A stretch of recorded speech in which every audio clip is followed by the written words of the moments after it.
अस्सलामुअलैकुम। Welcome to ABC academy. ધોરણ 9 સામાજિક વિજ્ઞાન ચેપ્ટર નંબર 8 ભારતના રાજ્ય બંધારણનું ઘડતર અને લક્ષણો। इसके पहले की वीडियो पार्ट 1 में हमने 2 सवाल जवाब सीखे, बंधारणનું घड़तर और दूसरा आमुखનું महत्व। तो आज हम इसके आगे का स्टार्ट करेंगे। तो स्टार्ट करते हैं। आमुखना आधार स्तंभों संक्षेप में चर्चा करो। तो आमुख के 3 आधार स्तंभ है। पहला है लोकशाही, दूसरा है समाजवादी और तीसरा है बिन सांप्रदायिक। तो तीनों के बारे में हम डिटेल में सीखेंगे। लोकशाही, तो लोकशाही के बारे में हम सीखते हैं। लोकशाही वर्ड आपने 7-8 में भी सीखा होगा, तो अपने यहाँ पर वापस से एक बार सीखते हैं। लोकशाही क्या है? लोकशाही शब्द मूળ ग्रीक डिमोस એટલે કે લોકો અને ક્રાતોસ એટલે કે સત્તા પરથી બન્યો છે।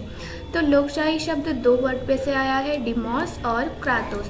डिमोस का मतलब होगा लोको और क्रातोस का मतलब होगा सत्ता। तो इस पर से वर्ड आया है डेमोक्रेसी, यानी डिमोस और क्रातोस पर से वर्ड आया डेमोक्रेसी और गुजराती में उसका मतलब होगा लोकशाही। तो यूएसए ना पूर्व राष्ट्र प्रमुख अब्राहम लिंकने लोकशाही की व्याख्या आ प्रमाणे आपी है। तो यूएसए यानी कि अमेरिका के जो पहले के राष्ट्र प्रमुख थे अब्राहम लिंकन, उन्होंने लोकशाही की व्याख्या दी है हमको। तो उन्होंने इंग्लिश में व्याख्या दी हमको, democracy is of the people, for the people and by the people.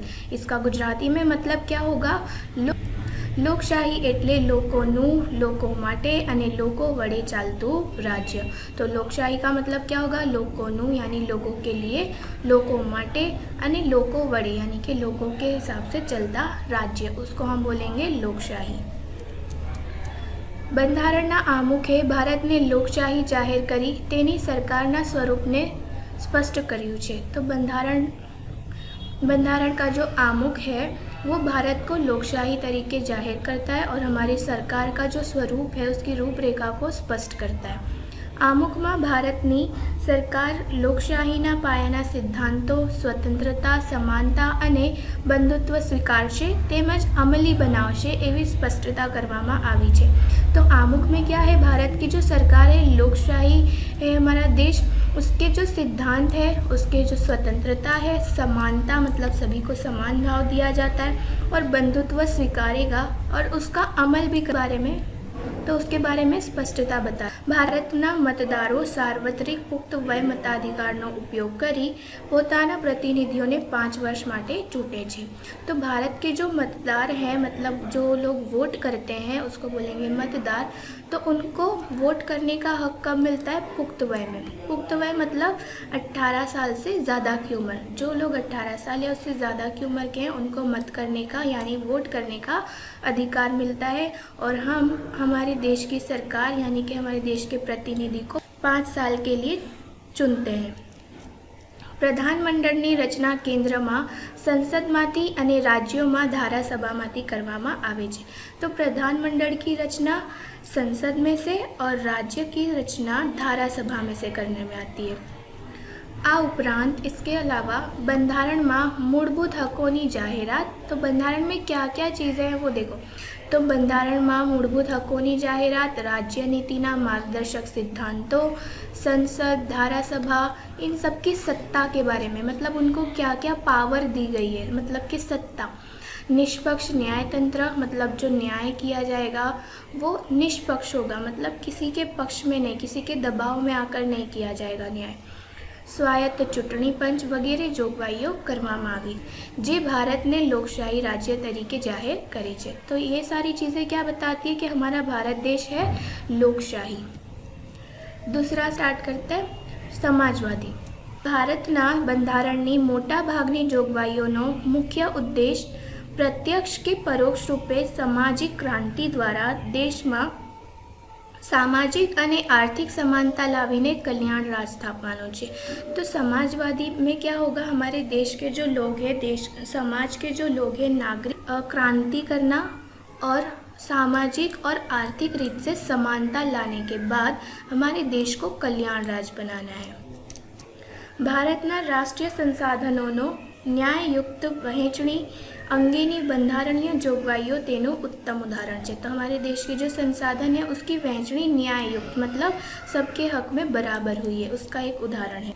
भारते मिश्र अर्थतंत्र अपनाव्યું છે। अपने भारत ने मिश्र अर्थतंत्र अपनाया है, यानी कि अपने देश में जाहिर और खानगी दोनों चलता है, मतलब प्राइवेट और सरकार। બંધારણમાં સમાજવાદી વિચારસરણીમાં પ્રજાનું સામાજિક કલ્યાણ સાધવાનો અને ગરીબ તવંગર વચ્ચેના ભેદોને નાબૂદ કરી તેનું જીવન ધોરણ ઊંચું લાવીને સામાજિક અને આર્થિક કલ્યાણ સાધવાના પ્રયત્નો કરવા राज्यों ने मार्गदर्शन आप्યું છે।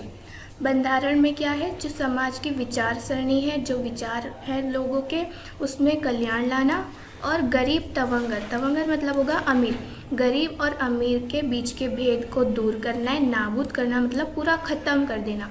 और उसके बाद लोगों का जीवन धोरण ऊंचा लाना है, आगे लाना है। जीवन धोरण मतलब हम किस तरह से रहते हैं, किस तरह से जीते हैं, हम शिक्षित होना, हर चीज़ को आगे बढ़ाना है। इस तरह क्या होगा, हमारे देश का आर्थिक और सामाजिक रीत से कल्याण हो जाएगा। તેથી ભારતનું બંધારણ एक सामाजिक दस्तावेज है, क्योंकि हमारा भारत देश समाज के लोगों के बारे में सोचता है, उनके कल्याण के बारे में सोचता है, इसलिए भारत का बंधारण एक सामाजिक दस्तावेज है। बिन सांप्रदायिक, तो हमारे भारत देश एक बिन सांप्रदायिक देश है। जैसे कि हमको पता है हमारे भारत देश में हर धर्म के लोग रहते हैं, हिंदू, मुस्लिम, क्रिश्चियन, पंजाबी, ये सभी धर्म के लोग हमारे देश में रहते हैं। यानी ऐसा नहीं है कि हमारे भारत में सिर्फ मुस्लिम रहते हैं या सिर्फ हिंदू रहते हैं, ऐसा नहीं है, हर धर्म के लोग हैं, उसको बोलेंगे बिन सांप्रदायिक। ભારતના બંધારણે ભારતને બિન સાંપ્રદાયિક अथवा धर्मनिरपेक्ष राज्य जाहिर કર્યું છે। यानी हमारे भारत का बंधारण बिन सांप्रदायिक या धर्मनिरपेक्ष मतलब किसी एक धर्म पर नहीं चलता हमारा देश, तो उसको बोलेंगे धर्मनिरपेक्ष। एक नागरिक ने પોતાનો मनपसंद धर्म पाड़वानी स्वतंत्रता છે। हमारे देश में जो भी नागरिक है उनको उनकी मनपसंद का धर्म पालने की स्वतंत्रता है, छूट दी गई है। धर्म के संप्रदायના નામે राज्य कोई नागरिक प्रत्येक भेदभाव के पक्षपात राखी શકશે नहीं। धर्म के नाम पर कोई भी किसी से भेदभाव कर सकता नहीं है। દરેક નાગરિકને જાહેર નોકરીઓ મેળવવાની તેમજ રાજકીય અધિકારો ભોગવવાની સમાન તક આપવામાં આવી છે। तो देश के जो भी नागरिक है, जो भी धर्म का नागरिक है, उनको नौकरी देने का पूरा नौकरी लेने का पूरा हक है। બંધારણમાં સર્વધર્મ સમદ્રષ્ટિ અને સર્વધર્મ સમભાવનો સિદ્ધાંત સ્વીકારવામાં આવ્યો છે। तो सर्वधर्म समदृष्टि मतलब क्या होगा कि सभी धर्मों को समान रीत से देखा जाता है, और सर्वधर्म समभाव मतलब सभी धर्म समान है। ये सिद्धांत हमारे બંધારણ का है। તેથી ધર્મને કારણે દેશના કોઈ પણ ક્ષેત્રમાં भेदभाव રાખવામાં આવ્યો નથી। तो धर्म के हिसाब से अलग अलग क्षेत्रों में भेदभाव बिल्कुल भी नहीं किया जाता। भारत में कोई धर्म ने उत्तेजन આપવામાં આવતું નથી। ऐसा नहीं है भारत में कि हिंदुओं को बढ़ावा दिया जा रहा है या मुसलमानों को बढ़ावा दिया जा रहा है, ऐसा बिल्कुल नहीं है। सभी धर्म हमारे लिए समान है। વ્યક્તિને પોતાની ધાર્મિક માન્યતા અને આસ્થા રાખવા સાથે તેનો પ્રચાર પ્રસાર કરવાના નાગરિકના અધિકારોને રાજ્યનો કોઈ प्रतिबंध के अवरोध नहीं। अब अगर कोई इंसान चाहता है, कोई व्यक्ति चाहता है कि हम हमारे धर्म को आगे बढ़ाए, प्रचार प्रसार करें, तो वो कर सकता है। उसके लिए कोई भी उस प्रतिबंध लगाया नहीं गया है।